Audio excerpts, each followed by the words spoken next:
Hello po. Good morning everyone. Magandang umaga po sa lahat. Katatapos ko lang pong nag-breakfast. Nag-breakfast po ako ng milk with cereal, chia seed, dried blueberries, and almond granola. I mix together in the milk and then I will eat the cereal. It's so delicious. Meron lang akong i-share po sa lahat po ng mga kagaya kong YouTubers po dito sa YouTube, ng mga experience ko po, lalong-lalo na po sa mga pag-a-upload po ng videos.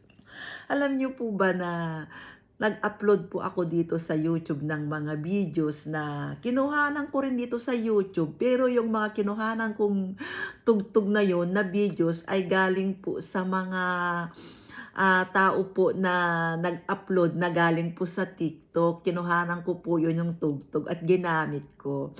Ayaw pala yun ni YouTube. In the future, sabi niya matatanggal pala raw yung YouTube na yun.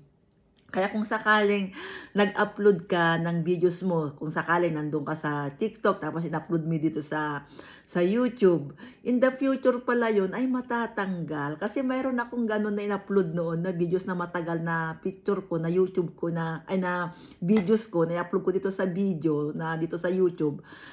Tinignan ko, ala, in the future pala matatanggal. Kaya lahat po ng mga videos kong yun, pinagdi-delete ko na po.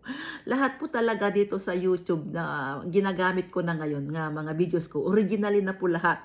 Lahat po ng mga videos ko, pinagdi-delete ko na yung mga kinukuhanan ko rin dito sa YouTube, yung mga ginagaya kong tugtog na galing po sa mga TikTok, na mga taong nag-a-upload dito. Tapos yung sound na yun na ginagamit ko, tapos ina-upload ko, ayaw pala yun ni YouTube.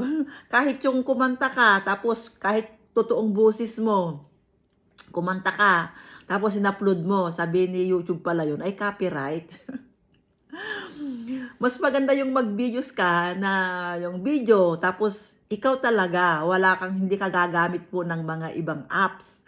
Gumamit ka ng mga filter, pero dito sa YouTube ka kukuha ng filter. Pero ngayon, wala akong ginagamit po na filter. Totoo po ito. Walang AI o ano. Gusto pala yun no YouTube, yung mga hindi ka gagamit ng mga ibang mga apps tapos i-upload mo dito. Hindi, ayaw pala yun ni YouTube. Originally talaga gusto niya dito ka kukuha ng tugtog.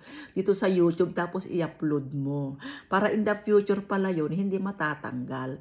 Kaya lahat po ng mga videos ko po dito sa YouTube, puro originally na po na sa akin po. Ayun po. Okay po, salamat. Yun lang po ang aking isi-share po sa inyo. Salamat.